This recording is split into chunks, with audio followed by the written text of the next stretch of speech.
सारा कुछ, ठीक है। कैलकुलेशन स्किप करते जाएंगे।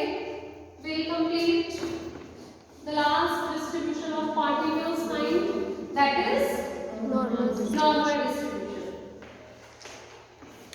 हाँ जी, तो बच्चे जो नॉर्मल डिस्ट्रीब्यूशन है वो क्या है? अभी तक हमने कई तरह की डिस्ट्रीब्यूशंस पढ़ी हैं और हमने देखा है कि प्रोबेबिलिटी फंक्शन जिसके जैसा हमें लग रहा होता है हम उसका नाम कुछ वैसा ही रख देते हैं, ठीक है। तो यहाँ पर फिर से हमने एक ऐसा प्रोबेबिलिटी फंक्शन सेट किया है जो नॉर्मल बिहेव दिखाता है। नॉर्मल मतलब मोस्ट सिमेट्रिक बिहेव। आई बात समझ में? तो ये एक ऐसी डिस्ट्रीब्यूशन है जो मोस्ट सिमेट्रिक है, इसीलिए इसका नाम क्या रखा गया है? Normal distribution. तो फिर वही है कि इस डिस्ट्रीब्यूशन पे काम करने के लिए फिर से एक फंक्शन सोचा गया, देखा गया कि कोई वेल डिफाइंड प्रोबेबिलिटी फंक्शन है या अगर नहीं है तो फिर उसको बनाया गया, ठीक है। तो उसके लिए फिर से हम क्या कर रहे हैं? Considering fx 1/√2 pi b e raised to power minus half of x minus a upon b की होल स्क्वायर। इसको इसी तरह से ध्यान रखोगे, ठीक है।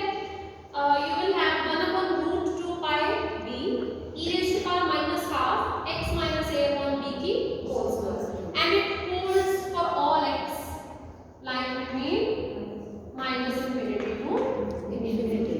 Got it? तो ये हमारे पास एक फंक्शन है जिसको हमने डिफाइन किया है as a probability density function for a random variable x, ठीक है। अब ये जो x है ना, ये इस प्रोबेबिलिटी पे काम कर रहा है, तो देखो क्या ये वेरिफाइड प्रोबेबिलिटी फंक्शन है। सबसे पहली बात एक्सपोनेंट हमेशा पॉजिटिव होता है, तो ऑब्वियसली हमारा f पॉजिटिव। दूसरी बात माइनस इंफिनिटी से इंफिनिटी है ना इसकी रेंज, उसमें अगर इसका इंटीग्रल देखते हैं तो क्या ये 1 के इक्वल आएगा? देखो माइनस इंफिनिटी से इंफिनिटी 1/√2 पाई b और e की power minus half x minus a upon b की होल स्क्वायर, ठीक है, dx। तो अगर आप इसके इंटीग्रल की बात करेंगे तो इसमें ये तो सारा का सारा कुछ कांस्टेंट ही है ना, x minus a upon b की स्क्वायर यहाँ पे 2b। Is it okay? आपको सिर्फ इस पे बात करनी है, इस पे बात करनी है, तो इसकी शक्ल देख के पता चल रहा है कि x minus a upon b को कुछ y पुट कर दे।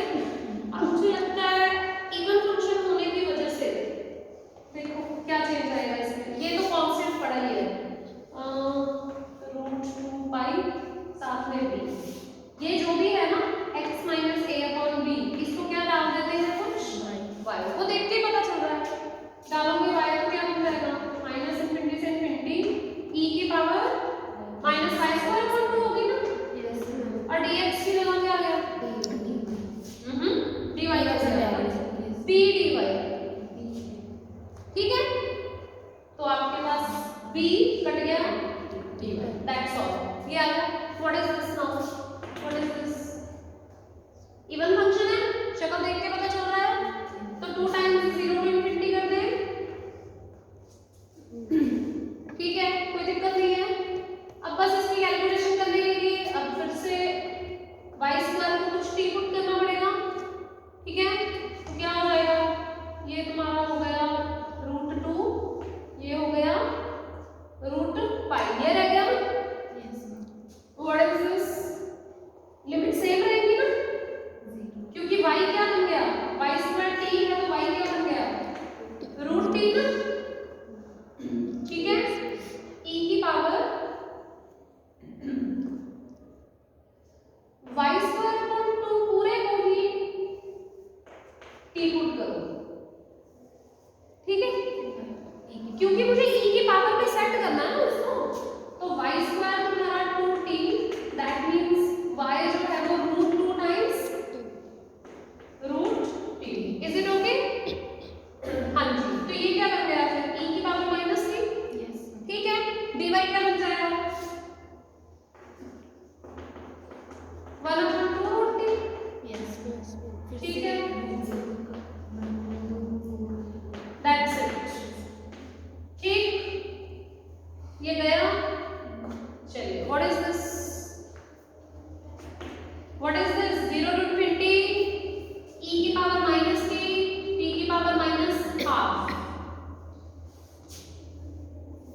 0 to infinity e raised to power minus x की पावर n minus 1। अभी तो हम डिस्ट्रीब्यूशन पढ़ के आए हैं पिछली। वेरी गुड, गामा डिस्ट्रीब्यूशन पढ़ी थी। तो ये गामा फंक्शन ही तो है ना? किसका गामा? हाफ, गामा हाफ, क्योंकि n minus 1 के हिसाब से ये 1 माइनस क्या बनेगा, ये माइनस का हाफ है, ये माइनस का हाफ है ना, तो ये हाफ माइनस 1 लिखा जाएगा ना। अब देखो, ठीक है, 0 to infinity e की पावर माइनस में t की power n minus 1, so it is nothing but gamma half. क्या होता है गामा? रूट पाई, सो 1। बन गई बात ना? तो इस तरह का फंक्शन जो हमने उठाया, it is nothing but a well-defined probability function. So we can assume it to be a well-defined probability function for a random variable x, और इसका नाम क्या है? Normal random variable. तो x is following normal distribution with parameters a and b. Got it? चलिए, तो इसका नाम हमने रखा है नॉर्मल डिस्ट्रीब्यूशन। अब इसके आगे चलते हैं, अभी इस पे थोड़ा काम होगा। देखो क्या काम होगा। इसमें हम कुछ काम करते हैं। जो काम है वो क्या है? ये a और b घूम रहे हैं बीच में, ठीक है? हम इस a और b की एक वेल डिफाइंड वैल्यू देखते हैं। उसके बाद हम अपने नॉर्मल रैंडम वेरिएट को a और b की शक्ल में नहीं लिखा करेंगे, हम उसको मीन और वेरिएंस की शक्ल में लिखा करेंगे। मीन क्या होता है? म्यू। वेरिएंस क्या होती है? Sigma square. तो आप लोग देखोगे कि आप लोगों का जो म्यू, मीन और वेरिएंस है ना, वो a और b की शक्ल के आ जाएंगे, ठीक है? तो इसलिए जो नॉर्मल रैंडम वेरिएट है वो म्यू और सिग्मा से पहचाना जाएगा। Got it? कैसे? वो काम करने के लिए आप लोग ना डायरेक्ट देखिए, नेक्स्ट थिंग, यहाँ तो सबसे पहले हमने एक प्रोबेबिलिटी फंक्शन बनाया जो नॉर्मल प्रोबेबिलिटी फंक्शन है। उसके बाद हम मोमेंट जनरेटिंग फंक्शन की बात करते हैं, ठीक है? इसके बाद नेक्स्ट थिंग क्या है? Moment generating function. Mean variance कहाँ से निकलते होते हैं? मोमेंट जनरेटिंग फंक्शन से निकालते हैं ना। तो इस प्रोबेबिलिटी फंक्शन के साथ सबसे पहले हम इसका मोमेंट जनरेटिंग फंक्शन निकालेंगे और उसके बाद मीन एंड वेरिएंस निकालेंगे। Got it? Moment generating function क्या होता है? Expectation of e raised to power tx, that is expectation of e raised to power tx है, तो कहिए e की पावर tx, साथ में ये प्रोबेबिलिटी फंक्शन लिखना है पूरा पूरा। ये b पड़ा रहेगा माइनस हाफ ऑफ। अब तो देखो इसकी कैलकुलेशन कितनी बड़ी हो जाएगी, है ना? तो ये 1/√2 पाई, साथ में b। एक्सपेक्टेशन निकालनी है ना, कॉन्टिन्यूअस है क्या डिस्क्रीट? कॉन्टिन्यूअस, तो हमें क्या करना पड़ेगा? माइनस इंफिनिटी से इंफिनिटी इंटीग्रेशन। Got it? तो हमें इसको ओवरऑल पूरा कैलकुलेट करना है, minus infinity to infinity e की पावर। अब हम इसको ना थोड़ा सेट कर लेते हैं, इसको सेट कर लेते हैं। सेट, अब ये देखो मैं खोल नहीं रही हूँ, मैं तुम्हें डायरेक्ट बता रही हूँ। x minus a divided by b की होल स्क्वायर है ना, तो आप लोगों के पास e के पास एलसीएम में क्या आ जाएगा? b square. इसको खोल लेना, a square plus b square minus 2ab, ये आ गई ऐसी टर्म्स, और साथ में ये क्या बैठा है? tx, और ये माइनस किया ना सारी की सारी टर्म्स, और इनके पास डिनोमिनेटर में 2b स्क्वायर था, ये देखो ना। इनके पास हाँ यहाँ पे 2b स्क्वायर है ना, तो हम पूरा करेंगे तो इसके पास भी 2b स्क्वायर। इस तरह से आ जाएगी सारी टर्म। अब क्या करेंगे? अब हम इसको पूरे को कैलकुलेट करने की बजाय इसकी शक्ल वापस प्रोबेबिलिटी फंक्शन जैसे ही बनाएंगे। अभी अभी हमने अपना नॉर्मल का प्रोबेबिलिटी फंक्शन देखा, ऐसे है ना, ऐसे है ना।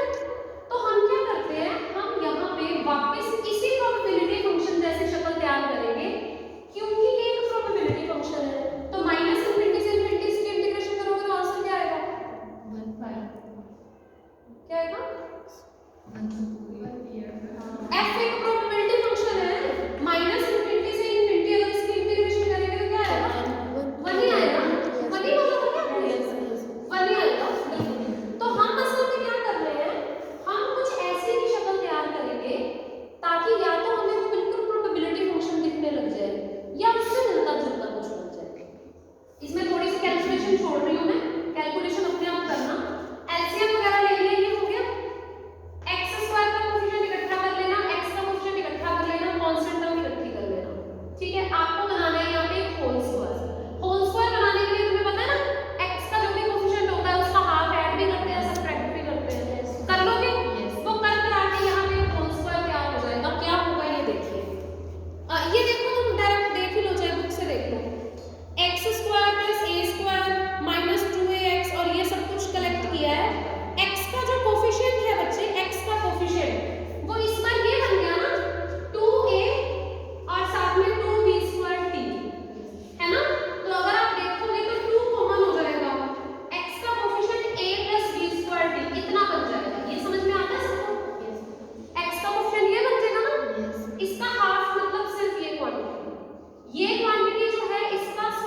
ये चीज जो चीज वो ऐड सब्ट्रैक्ट की है, एक तो होल स्क्वायर में यूज होगी, जो बचेगी वो एक्स्ट्रा है ना, वो सारी की सारी बाहर निकाल देना हो जाएगी।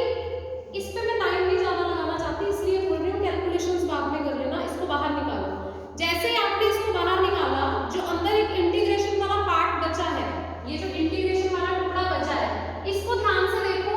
क्या ये नॉर्मल डिस्ट्रीब्यूशन का प्रोबेबिलिटी फंक्शन नहीं है? देखो बुक्स में नजर आएगा तुम्हें, नॉर्मल डिस्ट्रीब्यूशन का प्रोबेबिलिटी फंक्शन नहीं नजर आ रहा? छोटा सा फर्क है सिर्फ। वो छोटा सा फर्क क्या है? a की जगह किसने ले ली? a plus b square t ने। बस दैट्स ऑल। ये जो शक्ल नजर आ रही है पूरी की पूरी, सिर्फ a की जगह किसने ले ली? a plus b square t। तो बच्चों ये तो एक कांस्टेंट ही था। जब यहाँ a था तो हमने प्रूव किया था ना कि इसका इंटीग्रेशन 1 आएगा। तो a के बदलने से कोई फर्क थोड़ी पड़ेगा, नहीं पड़ेगा। तो अगेन इसका इंटीग्रेशन 1। इसका मतलब अल्टीमेटली हमारे पास रिजल्ट क्या बचा? सिर्फ ये। ठीक है, इसको कैलकुलेट करो। अब इसका भी, इसका स्क्वायर प्लस इसका square plus 2ab, a square से a स्क्वायर कैंसिल। ये चलो कर लेते हैं हम। क्या बचेगा देखो, e की पावर में ये है ना 2b स्क्वायर, ये खोलो minus a square plus b square करोगे तो ये हो जाएगा और plus 2ab। Is it okay? यही आएगा और बंद कर दो। तो ये e1/2b स्क्वायर, इसके पास क्या बचा? a स्क्वायर तो गया। बस मैं इसके लिए कैलकुलेशन अवॉइड कर रही थी कि ये सब तुम अपने आप कर लोगे कैलकुलेटरी पार्ट। ठीक है, देखो क्या बना फिर।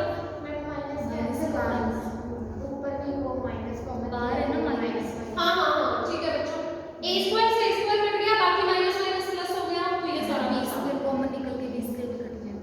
b स्क्वायर भी निकाल दो कॉमन, बिल्कुल ठीक, b स्क्वायर भी कट जाएगा।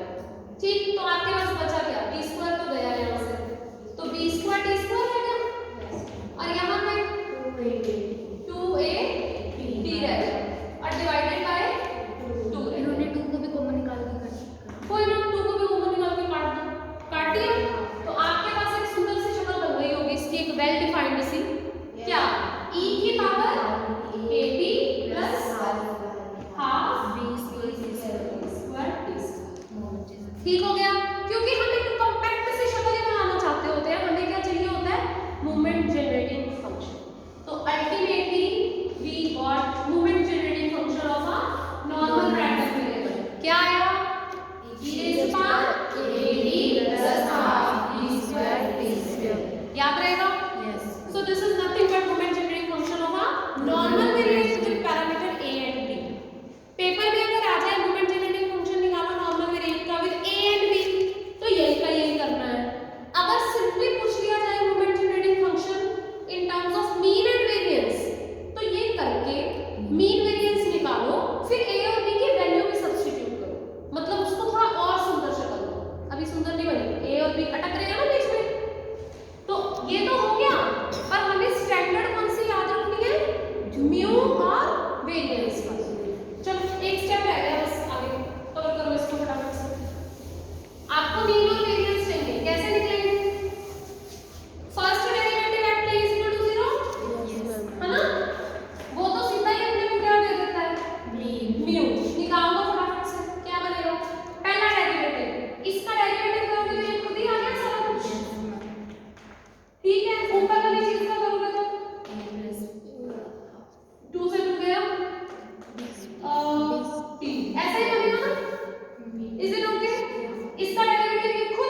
इसमें a स्क्वायर बचेगा, ठीक है। इधर से b स्क्वायर ही बचेगा, है ना, क्योंकि फिर से a की पावर 0 क्लियर है सबको। चलिए तो यहाँ पे ये तुम्हारा x स्क्वायर क्या बन गया, वेरिएंस क्या होती है, expectation x square minus expectation x की होल स्क्वायर। चलिए वेरिएंस क्या आ गई, नेगेटिव तो नहीं आएगी, पॉजिटिव ही आएगी, b स्क्वायर ही है, ठीक है। इतनी टेंशन ना लिया करो, तुम करोगे तो सही होएगा, वो माइनस प्लस होते होते अपने आप चेंज हो जाते हैं। So sigma square is coming out to be b square.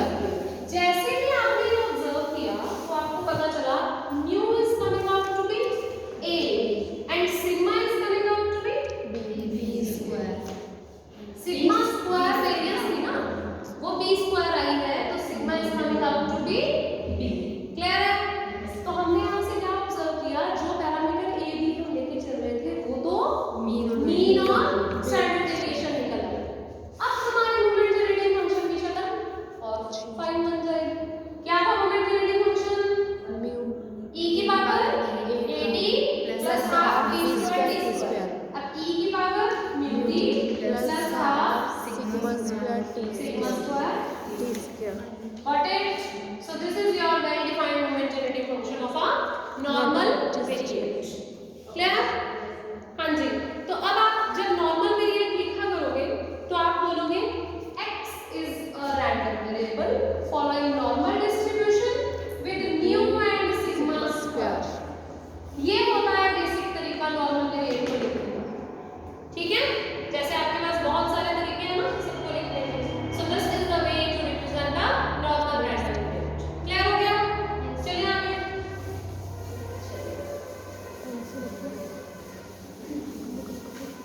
Next thing है सिमेट्री। आप अब इसकी सिमेट्री पे बात कर रहे हैं। जैसे कि आप लोगों ने मीन और वेरिएंस निकाले, मोमेंट जनरेटिंग फंक्शन निकाला, तो आप ऑब्जर्व कर सकते हैं कि आपको अपने प्रोबेबिलिटी फंक्शन की वैल्यू मैक्सिमम कहां पे मिल रही है। बच्चे हमने प्रोबेबिलिटी फंक्शन लिखा था, ऐसे लिखा था 1/√2 पाई के साथ भी लिखा था। अब क्या बन जाएगा, सिग्मा e की power x minus a upon b की होल स्क्वायर डिवाइडेड बाय 2, मतलब इस तरह की शक्ल हुई for all x minus infinity to ऐसे था प्रोबेबिलिटी फंक्शन। अब हमें पता लग गया कि a और b थोड़े चेंज हो गए हैं, तो इस हिसाब से प्रोबेबिलिटी फंक्शन अब ऐसा लिखेगा। हाँ जी। तो इस प्रोबेबिलिटी फंक्शन में आप देखिए आपको प्रोबेबिलिटी की मैक्सिमम वैल्यू कहां मिलेगी, maximum value. What is this, e raised to power minus x, है ना। x चाहे पॉजिटिव हो चाहे नेगेटिव हो, हमें यहाँ पे e raised to power minus x नजर आ रहा है। जैसे जैसे हम x की वैल्यू बढ़ाते जाएंगे e raised to power minus x, e की पावर x तो नीचे आता जाएगा, प्रोबेबिलिटी फंक्शन तो छोटा होता जाएगा, है ना।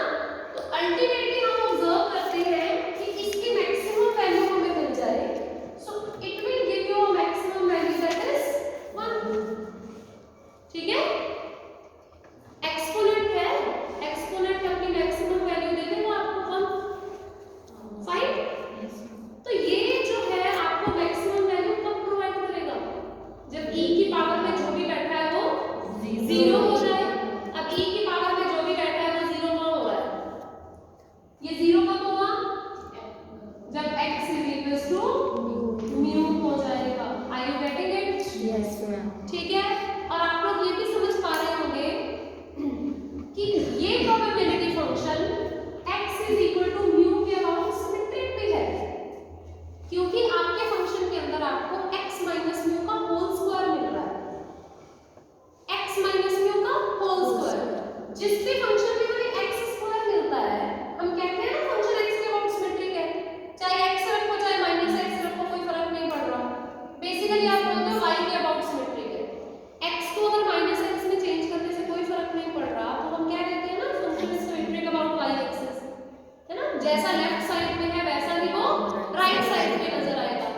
तो इस प्रोबेबिलिटी फंक्शन की खासियत क्या है,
आधी जनता का तो स्टैमिना बिल्कुल खत्म। स्टैंडर्ड वेरिएट असल में क्या होता है? x एक रैंडम वेरिएबल है, ये किसी भी डिस्ट्रीब्यूशन को फॉलो करता होगा। फॉर एग्जांपल हम नॉर्मल ले लें, बाइनोमियल को भी कर सकता है, गामा को भी कर सकता है, किसी को भी कर सकता है। असल में स्टैंडर्ड वेरिएट कौन होता है? स्टैंडर्ड वेरिएट होता है x खुद अगर एक रैंडम वेरिएबल है, उसमें से जिस डिस्ट्रीब्यूशन को भी तुम्हारा x फॉलो कर रहा है उसका मीन को माइनस कर दो और उसकी स्टैंडर्ड डेविएशन से डिवाइड कर दो। जो नया रैंडम वेरिएट बना that is known as standard random variate. ठीक हो गया? तो अब नॉर्मल में ये क्या है? x अगर एक नॉर्मल रैंडम वेरिएबल है with mean mu and variance sigma square, तो x minus mu upon sigma एक नया रैंडम वेरिएट बनेगा, उसका नाम हमने रखा हुआ है z। ये नॉर्मल रैंडम वेरिएट है और ये जो z होगा ये एक नया स्टैंडर्डाइज्ड या कह लो स्टैंडर्ड नॉर्मल वेरिएट बन जाएगा। और इसकी खासियत है if x is normal random variable with mu and sigma squares, then z will be again a normal random variable with 0 and 1. इसका मीन 0 निकलेगा, इसका वेरिएंस 1 निकलेगा। Got it? तो ये स्टैंडर्ड नॉर्मल वेरिएट की खासियत होती है। ठीक है? बिल्कुल सेम जैसे नॉर्मल वेरिएट है, उसका प्रोबेबिलिटी फंक्शन क्या होता है? नॉर्मल वेरिएट का बनाया हुआ है, थोड़ा बड़ा सा है ना, उसके हिसाब से स्टैंडर्ड नॉर्मल वेरिएट का बनेगा। मोमेंट जेनरेटिंग फंक्शन भी, moment generating function normal variate का क्या होता है? e raised to power plus half b square है ना। यहाँ पे हमने भर दिया था सिग्मा स्क्वायर, यहाँ भर दिया था म्यू। अब इसके हिसाब से अगर तुम स्टैंडर्ड नॉर्मल का मोमेंट जेनरेटिंग फंक्शन लिखो तो क्या लगता है तुम्हें? e की पावर 0 प्लस हाफ ये बन हो गया? Half t square. क्या बात है, कितना सुंदर मोमेंट जेनरेटिंग फंक्शन e की power t square by 2, that's all. तो अगर कहीं क्वेश्चन आ गया कि x is a random variable having moment generating function e की पावर t स्क्वायर बाय 2, तो फिर उसकी शक्ल बता रही है कि x कौन है? Standard normal variate. क्लियर हुआ? तो ये कुछ छोटी-छोटी सी चीजें हैं। अब तुम फटाफट से नॉर्मल वेरिएट की प्रॉपर्टीज देखो। ठीक, नॉर्मल वेरिएट की प्रॉपर्टीज देखो। रिमार्क्स हो गए ना? ये जो मैंने अभी भी बताया है, x अगर नॉर्मल वेरिएट है with mu and sigma square, तो z क्या होगा? Normal variate with 0 and 1। तो ये कैसे पता चलेगा? ये पता चलेगा इसका प्रोबेबिलिटी फंक्शन बना के। इसका प्रोबेबिलिटी फंक्शन कैसे बनाएंगे? ये कई दिनों से करा रही हूँ हर डिस्ट्रीब्यूशन में। जब भी आपके पास x होता है और आपको उसका प्रोबेबिलिटी फंक्शन भी पता होता है, तो उसकी हेल्प से हम उसके किसी फंक्शन का प्रोबेबिलिटी फंक्शन कैसे बनाते हैं, याद है ना? ये काम कैसे करते होते हैं? हम इस नए z का क्या निकालते हैं? Distribution function. फिर इससे जो प्रोबेबिलिटी फंक्शन है कैसे बनेगा? इसका डेरिवेटिव। That's it. पिछले लेक्चर में भी गामा वाले में ये टॉपिक आया था और ये लास्ट स्टेप पे हमने छोड़ दिया था, जब मैंने कहा इस पे फिर से 5 मिनट लगेंगे कि g से स्मॉल g कैसे बनाना है। लिखना तो बहुत आसान है, कैपिटल G बना दो डिस्ट्रीब्यूशन फंक्शन, स्मॉल g उसका डेरिवेटिव, और उसके डेरिवेटिव में भी आगे बड़ा लॉजिक है। ठीक है? वो है लिमिटेड टू एनालिसिस वाला, वो फिर आज बताऊंगी, उसमें तो रह गया। ठीक है? देखिए पहली बात है g बनाइए। g z, हाँ जी, डिस्ट्रीब्यूशन फंक्शन है ना, probability z less than equal to z हो गया, probability z less than equal to, probability z less than equal to z है ना। अब z की वैल्यू भरते हैं x के टर्म्स में। z की वैल्यू क्या बन जाएगी? म्यू प्लस सिग्मा z ना। देखो z की वैल्यू क्या है? x minus mu upon sigma, यही बन जाएगी ना। चलो z की वैल्यू भरते हैं less than equal to small z, it is nothing but x less than equal to mu plus sigma z। Yes mu plus sigma z। Probability x less than equal to x। x कौन है? Normal variate.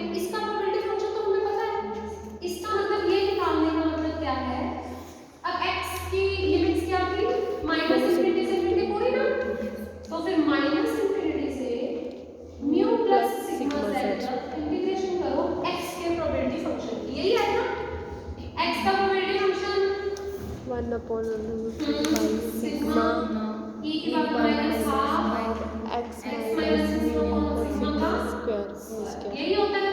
yes ma'am ठीक है, ये सब कुछ हो गया। अब ये लिखते ही हमें पता लग गया फिर वही बात कि x minus mu upon sigma, है ना, इसका हम सब्स्टिट्यूशन करें। एक सेकेंड, इसको फिर हम क्या करते हैं, कोई नया वेरिएबल y पुट कर देते हैं, और तो कोई चेंज करने की जरूरत नहीं है।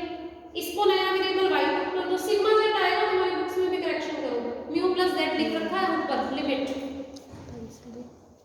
पता लग गया।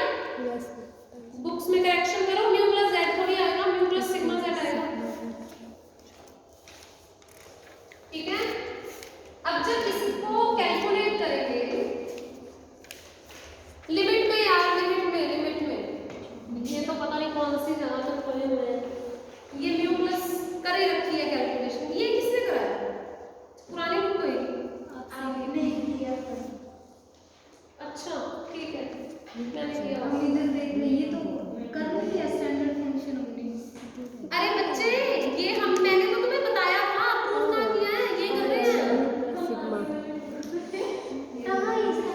मैं हमने सोची ये तो प्रूफ ही हो गया था आपने। ये प्रूफ नहीं हुआ, वही तो मैंने बताया था सबसे इम्पोर्टेंट प्रॉपर्टी। हमने तो प्रूफ कर दिया उसका। जी चलिए, तो हम क्या कर रहे हैं, हम डिस्ट्रीब्यूशन फंक्शन बना रहे हैं जी, उसी से तो प्रोबेबिलिटी फंक्शन बनेगा। ठीक है, तो जो डिस्ट्रीब्यूशन फंक्शन इस तरह से बन रहा है, इसमें अब ये देखो x minus mu upon sigma को कुछ पुट करना पड़ेगा। बस फिर इसको पुट करना है तो माइनस इंफिनिटी से लिमिट देखते हैं आगे क्या बनेगी। This is root 2 pi sigma e की power minus y square upon dx की जगह क्या आएगा, सिग्मा dy ना, तो सिग्मा से सिग्मा काट दो, यहाँ dy लिख दो, और ये माइनस इंफिनिटी से ऊपर वाली लिमिट क्या हो गई, खाली z। Is it clear? चलो पहुंच गए यहाँ पे आप। तो हम ये gz बना रहे हैं, gz ये होता है, वैल्यूज पुट करके ये बन गया, सब्स्टिट्यूशन करके वहां पहुंचे। ठीक है, जैसे ही यहाँ पहुंचे ये फिर वही शक्ल देखो उसकी, 1/√2 पाई माइनस इंफिनिटी से z e की power minus y square by 2 dy, एक स्टैंडर्ड सी शक्ल बन गई ना। ठीक है, अब हम यहाँ रुकते हैं क्योंकि ये क्या आ गया, ये आ गया हमारा gz। ठीक है, और आप लोग ध्यान से देखिए, आपके पास जो वेरिएबल है उसके अंदर आपको y स्क्वायर नजर आ रहा होगा, आ रहा है ना, y स्क्वायर, है ना। अब ये तुम्हारा बन गया gz। अब मेन बात आई है जो मैं तुम्हें बता रही थी, रह गई स्मॉल gz। ये क्या है, डिस्ट्रीब्यूशन फंक्शन। डिस्ट्रीब्यूशन फंक्शन से प्रोबेबिलिटी फंक्शन बनाना है तो क्या करना है, डेरिवेटिव डेरिवेटिव। पर डेरिवेटिव करने में एक लॉजिक है, क्या लॉजिक है, इसको ध्यान से देखो। This is a function of y, देखिए ध्यान से, और लिमिट्स में बैठे हैं z, मतलब कोई अलग वेरिएबल। तो असल में ये जो फंक्शन है ये तो दो वेरिएबल्स का फंक्शन है।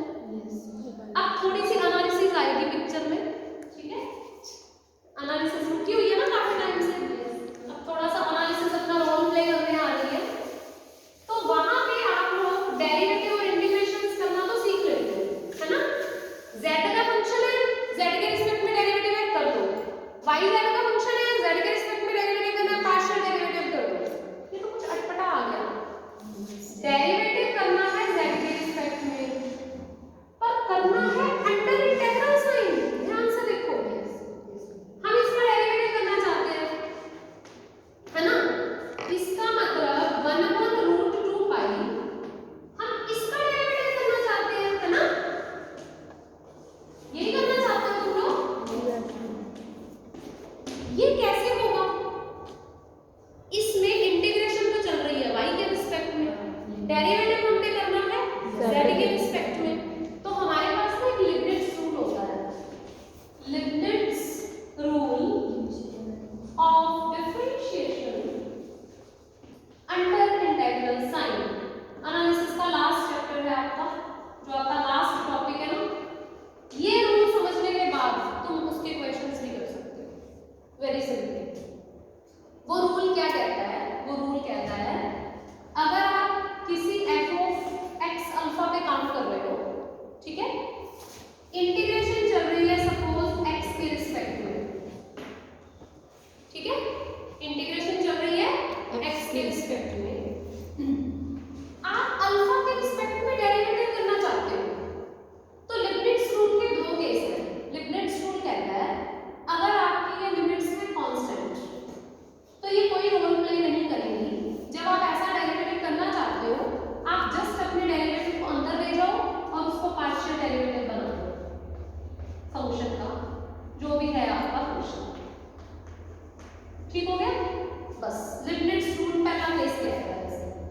Very good. कांस्टेंट का है 0 से 1 तो नहीं है ना, 0 से 9 तो नहीं है ना, समझ गए बात। तो हमारे पास जो लिमिट्स है वो डिपेंडेंट टाइप की है। तो अगर हमारी लिमिट्स भी डिपेंडेंट टाइप की हो, सपोज मैं लिमिट्स का नाम रख देती हूँ y1 y2 रख दो, थोड़े सुंदर नाम लगेंगे, हमें डिपेंडेंट देखने में अच्छे लगेंगे। चलिए अब हम कुछ ऐसा कर रहे हैं, लिमिट्स अगर डिपेंडेंट है तो लिमिट्स रूल 2 क्या कहता है, पहले ऊपर वाली लिमिट का डेरिवेटिव कर दो, ठीक है। ऊपर वाली लिमिट डेरिवेटिव इसी के रिस्पेक्ट में चलेगा, ऊपर वाली लिमिट का डेरिवेटिव कर दो, फंक्शन में जहां कहीं भी तुम्हें ये वेरिएबल नजर आ रहा है वहां पे वो लिमिट कर दो, ठीक है। फंक्शन में जहां कहीं भी वेरिएबल नजर आ रहा है वहां पे अपनी लिमिट कर दो, माइनस लोअर लिमिट का डेरिवेटिव कर दो, फंक्शन में जहां कहीं भी वेरिएबल नजर आ रहा है लोअर लिमिट कर दो, अपर लिमिट का डेरिवेटिव कर दो, फंक्शन में जहां कहीं भी वेरिएबल नजर आ रहा है वहां लिमिट कर दो। अच्छा अच्छा माइनस लोअर लिमिट का डेरिवेटिव कर दो, फंक्शन में जहां कहीं भी वेरिएबल है लोअर लिमिट भर दो, प्लस तीसरा टुकड़ा ऐसे का ऐसे ही होगा, वही सेम लिमिट्स के साथ अंदर फंक्शन का कर दो पार्शियल डेरिवेटिव। Got it? हाँ ऐसे ही, दैट्स ऑल। आया समझ में? लिमिट्स रूल 2 कहता है ऊपर वाली लिमिट का डेरिवेटिव वेरिएबल की जगह वो लिमिट, माइनस अब नीचे वाली लिमिट का डेरिवेटिव वेरिएबल की जगह लोअर लिमिट, प्लस वही सेम इंटीग्रल विद पार्शियल। लगाए हम लिमिट्स रूल, पिछली बार जो लास्ट एग्जांपल छोड़ी थी वहां पे भी हमने g छोड़ दिया था, डिस्ट्रीब्यूशन फंक्शन तो कर लिया था, प्रोबेबिलिटी फंक्शन नहीं बनाया था। तो डिस्ट्रीब्यूशन फंक्शन तक तो हो जाता है, उसके बाद प्रोबेबिलिटी फंक्शन बनाने के लिए क्या करना है, करो। हाँ जी ये है प्रोबेबिलिटी फंक्शन। तो 1/√2 ऊपर वाली लिमिट का डेरिवेटिव क्या आ जाएगा 1, क्योंकि z ही बैठा है, ऊपर वाली लिमिट का डेरिवेटिव 1 आ गया, जहां कहीं भी वेरिएबल है वहां पे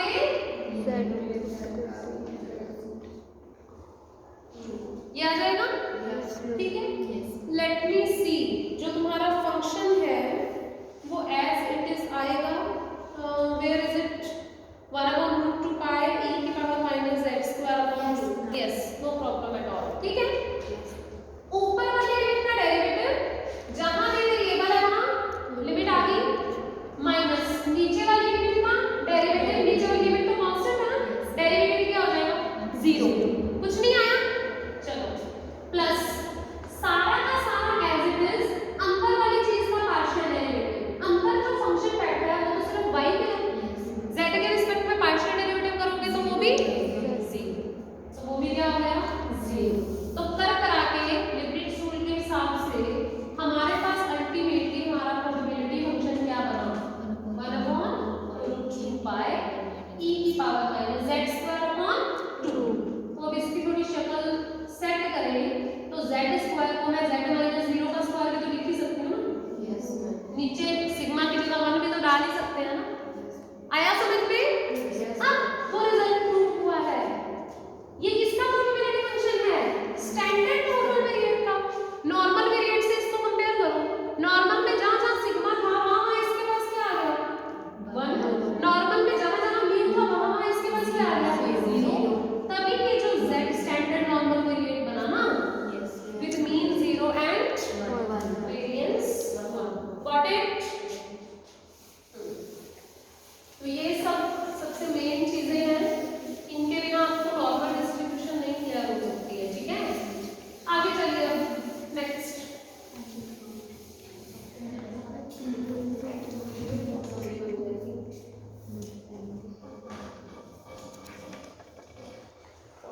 चलो आगे नेक्स्ट प्रॉपर्टीज डिस्कस करते हैं। Normal random variate, standard normal random variate clear हो गए? अब तो दोनों के प्रोबेबिलिटी फंक्शन भी क्लियर हो गए होंगे,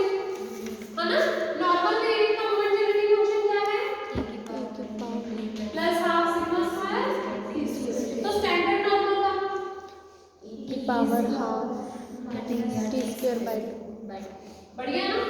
ये स्टैंडर्ड नॉर्मल था, ये नॉर्मल। ठीक है, मीन वेरिएंस भी आ गए, मोमेंट डिटेक्टिंग फंक्शन भी आ गए, सिमेट्री भी पता लग गई। फर्स्ट वाले के लिए मीन मीडियन मोड बराबर होते हैं, ये सब इसकी मोस्ट कॉमन प्रॉपर्टीज है। ठीक है, अब उसके बाद ये जो फोर्थ प्रॉपर्टी है, this is again a very important property, very important property.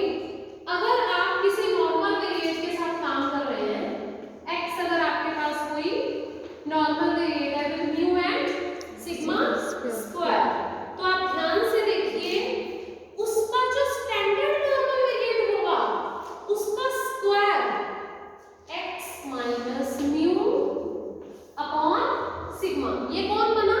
Standard normal variate. इसका जो स्क्वायर है, अगली प्रॉपर्टी कहती है it will follow chi-square distribution with 1 degree of freedom. x अगर एक नॉर्मल वेरिएट है तो स्टैंडर्ड नॉर्मल वेरिएट का स्क्वायर क्या होता है? chi-square random variable with 1 degree of freedom. Got it? So this is again a new result. क्या करोगे फिर से? x क्या है? Normal variate. x minus mu upon sigma क्या हो गया? Standard normal variate. हमें शो करना है कि z स्क्वायर जो एक नया वेरिएट बन गया, ये कौन है? chi-square को फॉलो करता है। अब chi-square को फॉलो कैसे करेगा? इसका प्रोबेबिलिटी फंक्शन निकालो, इसका प्रोबेबिलिटी फंक्शन chi-square जैसा बनाना चाहिए। अब इसका प्रोबेबिलिटी फंक्शन, फिर इसका एक नया नाम रख देते हैं अभी, फिर वही अभी कराया था। x का प्रोबेबिलिटी फंक्शन हमें पता हो, उसके किसी फंक्शन का निकालना हो, क्या करना है? पहले उसका डिस्ट्रीब्यूशन फंक्शन निकालो, लास्ट में प्रोबेबिलिटी फंक्शन कैसे निकलेगा? अब तो हमें आ गया। डेरिवेटिव कैसे निकलता है इन केसेस में? लिमिट रूल 2 आया समझ में? डायरेक्ट बताऊं, कर लोगे कैलकुलेशन वगैरह? बस डायरेक्ट g ऑफ v क्या होता है? Probability v less than equal to v, v कौन है? z का square, z square less than v का मतलब हो गया mod z लेस देन रूट v। ठीक है, तो ये तुम्हारा z माइनस रूट v से प्लस रूट v के बीच में कर दो। ये probability of z lying between this and this, फिर से इंटीग्रेशन माइनस से प्लस, यहां पे उसकी प्रोबेबिलिटी डाल देना z की। z कौन है? स्टैंडर्ड नॉर्मल वेरिएट है ना, क्या होती है? 1 अपॉन रूट 2 बाई e की power minus x square upon 2। ठीक है, बस ये अब ये इवन है ना, इवन फंक्शन है तो ये 0 से रूट v 2 टाइम्स हो जाएगा, यहाँ रूट 2 आ जाएगा, बस कैलकुलेशन कर देना। ठीक है, देखिए देख लो बच्चे, बुक में देख लो फटाफट से सीधा क्या हो गया। ये आप बोल रहे थे कि लिमिट तो चेंज होगी, कैसे करते हैं? अरे और ये इवन फंक्शन नहीं होता, जब भी कभी माइनस a से a f की इंटीग्रेशन करनी है, अगर ये f ऑड फंक्शन है तो इंटीग्रेशन ट्रांसफर 0 होगी, अगर ये इवन फंक्शन है तो 2 टाइम्स 0 टू a। ये स्टैंडर्ड रिजल्ट है। और भी तो क्या कमाल होगी, f ऑड फंक्शन है तो ये 0, इवन फंक्शन है तो इवन फंक्शन कौन से होते हैं? जहां x की जगह माइनस x डालो तो फंक्शन ऑर्डर ना हो, कोई फर्क ना पड़े। ठीक हो गया, ये आगे कैलकुलेट कर लोगे। देखो बुक में देख लो, डायरेक्ट 2 स्टेप्स बचे हैं बस। माइनस इंफिनिटी से एक सेकेंड 0 से रूट v, ये पता ना? ठीक है, कैलकुलेट कर लेना। 2 टाइम्स 0 से रूट v हो जाएगा e की power minus x square upon 2, फिर वही पिछले वाले जैसा z स्क्वायर अपॉन 2 आ गया ना, तो z स्क्वायर अपॉन 2 कुछ नया आ गया, उसकी जगह क्या पुट कर दोगे? t या y कुछ भी पुट कर देना। z स्क्वायर अपॉन 2 आ गया तो उसकी जगह पे हम z स्क्वायर की जगह y पुट कर रहे हैं। ठीक, तो यहाँ z को रूट y डाल दिया, इनकी बात है ना, z स्क्वायर को y डालने का मतलब z को रूट y, वहां से dz निकाल लो dy के टर्म्स में। ठीक है, तो तुम्हारा जो g डैश d है वो कुछ इस तरह का आ जाएगा। अब लगा लोगे लिमिट्स को, या लास्ट स्टेप बताऊं? इसको कैलकुलेट करके ये बन गया ना, देखो v भी यहाँ e की पावर माइनस v बाय 2। बच्चे जो भी आया है आपके पास वो कुछ ऐसा आया था, e की power minus y by 2 root y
alpha minus 1 नीचे बीटा की पावर अल्फा साथ में gamma alpha. Is that okay? Yes ma'am. ये हमारा गामा डिस्ट्रीब्यूशन का रैंडम वेरिएबल है, ठीक है। अब जब अल्फा को r/2 डाल देते हैं, अल्फा को r/2 डाल देते हैं तो क्या बन जाता है? Chi square. बीटा 2 होता है, अल्फा r/2। तुम लोग देखो जहां जहां बीटा है वहां वहां 2 नजर आ रहा है। बीटा की जगह 2 e की पावर x अपॉन बीटा में 2 है ना, बीटा की जगह 2 और अल्फा की जगह r/2, ठीक है। r हमारा यहाँ 1 है असल में, 1 का मतलब ये 1/2 माइनस 1 माइनस r भी रह गया, पता तो v की पावर e की पावर माइनस v/2, v की पावर 1 माइनस हाफ, बीटा की पावर r/2 और नीचे गामा ये रूप पर लेंगे। कहां माइनस हाफ की, ठीक है। हाँ, तो आप क्या नोटिस कर पा रहे हैं कि जो हमारा प्रोबेबिलिटी फंक्शन बना that is following chi-square distribution with r is equals to 1, ठीक है। तो इसके साथ ही आप लोगों की फोर्थ प्रॉपर्टी भी प्रूव हो गई है कि जो आपका z² बना that is a chi-square random variable with 1 degree of freedom, ठीक है।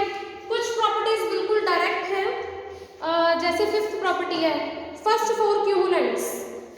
फिफ्थ प्रॉपर्टी, अब क्यूमुलेंट्स क्या होते हैं? फर्स्ट क्यूमुलेंट मीन ही होता है, सेकंड क्यूमुलेंट वेरिएंस ही होता है, सेम होते हैं ना k3 तक, सिर्फ जो k4 होता है वो तुम्हें निकालना पड़ता है ना। तो 1 by 1 आप लोग सारे लिख सकते हो, k1 k2 k3 k4 direct निकाल लेना। तो क्या है, अरे वाह क्या बात है, क्यूमुलेंट्स तो बहुत ही सिंपल, पता लग गया। मोमेंट रिलेटिव फंक्शन ये बैठा, क्यूमुलेंट्स निकालने का मतलब इसका लॉग में तो खाली ये, तो ये फर्स्ट क्यूमुलेंट t² अपॉन 2 फैक्टोरियल ये सेकंड, उसके आगे वाले सारे 0, कहानी खत्म। μ1 आ गया, μ2 आ गया, μ3 फिर 0 और μ4 क्या होता है k4 + 3 k2 स्क्वायर ना, लगा लेना वैल्यूज। फिफ्थ प्रॉपर्टी भी होगी, सिक्स्थ भी हो गई, सेवंथ प्रॉपर्टी पढ़ लीजिए, ये भी हो ही गई है वैसे, मैंने पहले ही करा दी। Seventh property in a normal distribution mean median mode coincide करते हैं। मीन तो पता ही है म्यू है ना, मोड तुम लोग निकाल लेना, मोड वैसे मैंने तुम्हें एस्टिमेट करा दिया था बट कैलकुलेशंस कर लेना मोड की। मोड कैसे कैलकुलेट करते होते हो? फंक्शन का डेरिवेटिव इक्वल टू 0, ठीक है। प्रोबेबिलिटी फंक्शन पता है ना, उसका डेरिवेटिव करके 0 रखो, x इक्वल टू म्यू आ जाएगा। इसी म्यू में फिर डबल डेरिवेटिव चेक कर लेना, x को म्यू डाल के क्या आ जाएगा, नेगेटिव आ जाएगा, जिसका मतलब म्यू ही क्या है, मोड। मीन तो है ही, मोड भी हो गया, इससे अगली प्रॉपर्टी में उसने मीडियन भी बता दिया। इसी में बता रखा है कि मीडियन भी यही है। मीडियन कौन होता है? किसी भी m को हम मीडियन बोलते हैं अगर -∞ से m प्लस m से इंफिनिटी दोनों जो है वो इक्वल वैल्यूज है। मीडियन मतलब मिड में, -∞ से m तक जब प्रोबेबिलिटी की इंटीग्रेशन की जाए या m से लेकर इंफिनिटी तक जब प्रोबेबिलिटी की इंटीग्रेशन की जाए तो दोनों का आंसर क्या आना चाहिए, बराबर। और कितना, हाफ, तभी तो इसको मीडियन बोलोगे, तभी वो मीडियन बोल रहे हैं ना। तो आपने यही प्रॉपर्टी लगानी है, ठीक है। देखो क्या होगा, डायरेक्ट बता रही हूँ, ठीक है। देखो -∞ से m या m से इंफिनिटी कुछ भी ले लो, यहाँ -∞ से m ले लो, -∞ से m, f की जो इंटीग्रेशन है उसका आंसर क्या आना चाहिए, हाफ। अब ये जो इंटीग्रेशन है ये म्यू में टूट रही है ना, x minus mu upon sigma square है, तो म्यू पे ब्रेक कर दो इंटीग्रेशन को, ठीक है। -∞ से म्यू से m हाफ हो गई। बट अब क्या किया, पहला टुकड़ा उठा के सॉल्व करके देखा, सिर्फ पहला टुकड़ा -∞ से म्यू वाला, -∞ बुक से ही बता रही हूँ डायरेक्ट, -∞ से ही म्यू वाला जो तुम्हारा पहला टुकड़ा है उसकी कैलकुलेशन देखो, कराई हुई है मैंने, अभी कराई थी, स्टैंडर्ड नॉर्मल नहीं बनाया था। तो वो पहले टुकड़े में x minus mu upon sigma को जैसे ही तुम z भरोगे तो ये क्या बन गया, ये तुम्हारा बन गया 1/√2 पाई -∞ से 0 e की पावर -z²। ये क्या है, ये स्टैंडर्ड नॉर्मल वेरिएट का प्रोबेबिलिटी फंक्शन नहीं बन गया। और स्टैंडर्ड नॉर्मल वेरिएट का मीन कौन होता है,